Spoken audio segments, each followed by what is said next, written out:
Hello guys, welcome to my new vlog. आज 9 तारीख है और आपको ये मालूम होगा कि मैंने 7 तारीख को कोई व्लॉग नहीं अपलोड किया। उसकी एक वजह थी, एक हॉरर स्टोरी थी जो मुझे आपको बतानी थी। हम और कुछ दोस्त जा रहे थे।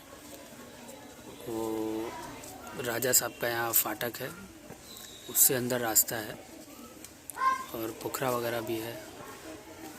और तो मैं और मेरा दोस्त आकाश और जा रहे थे, तो हम दोनों में शर्त लगी कि पार्टी कौन देगा आज। तो ये हुआ कि जो राजा साहब के फाटक तक जाएगा, सेंट पैट्रिक से राजा साहब के फाटक को जो टच करके आएगा वही पार्टी देगा। तो और रात के बज रहे थे 11:30। तो ये हुआ कि पहले मैं ही चला जाता हूँ, क्योंकि गाड़ी मेरी थी। तो मैंने कहा को मैं पहले होके आ जाता हूँ।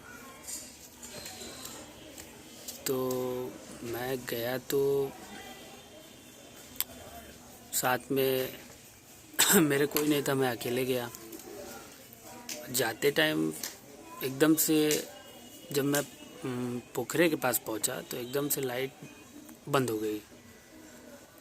मुझे थोड़ा सा अजीब लगा, बट मैंने सोचा कि हो गया, ऐसे ही नॉर्मल होगा।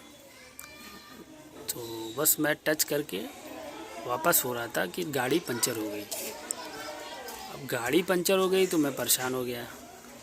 और फ़ोन लगा रहा हूँ तो फ़ोन भी नहीं लग रहा है किसी का। तो फिर आकाश को फ़ोन किया तो उसका भी फ़ोन उठा नहीं। तो फिर मैं कैसे थोड़ा टाइम लगता है आने में वहाँ से। अब पंचर हो गया था तो फिर ज़्यादा फोर्स लग रही थी लाने में भी गाड़ी। और जब मैं वहाँ सेंट पैट्रिक स्कूल के पास पहुँचा तो मैं देख रहा हूँ वहाँ कोई नहीं है। तो मैंने पूछा फ़ोन करके आकाश से, यही तुम कहाँ चले गए, गाड़ी ऐसे पंचर हो गई, मैं नहीं आ पाया जल्दी।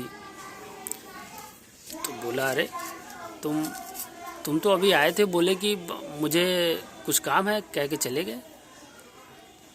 अब मुझे तो मेरी हालत ख़राब हो गई। मैंने सोचा कि जब मैं अभी खुद ही पहुंचा नहीं था तो फिर कौन आया। तो बोला तुम आया, बोले कि मुझे बहुत ज़रूरी काम है, तुम जाओ। और मैं घर आ गया।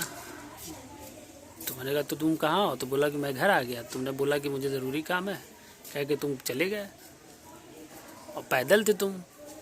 आपने कहा अगर तुम्हें सोचना चाहिए यार कि मैं अगर निकला हूँगा तो गाड़ी कहाँ है, तुम्हें पूछना चाहिए था।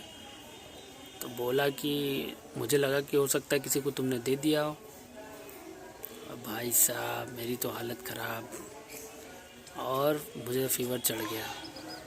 कल परसों मेरी 7 तारीख को तबीयत भी ख़राब हो गई थी। ये इंसिडेंट मैंने घर पे किसी को नहीं बताया। अगर बताता तो घर वाले रात में निकलने ही नहीं देते। तो आपके साथ भी कभी कुछ ऐसा इंसिडेंट हुआ हो तो प्लीज़ शेयर करें। मेरे साथ तो हुआ है और काफ़ी डर सा गया। मैं कभी बिलीव नहीं करता था इन चीज़ों पे, पर ऐसा हुआ तो मैं बहुत ही शॉक्ड हो गया। तो आज मैं व्लॉग नहीं बना रहा हूँ, आज मैं ये स्टोरी आपको शेयर कर रहा हूँ। फिर मिलते हैं आपसे, तब तक के लिए बाय।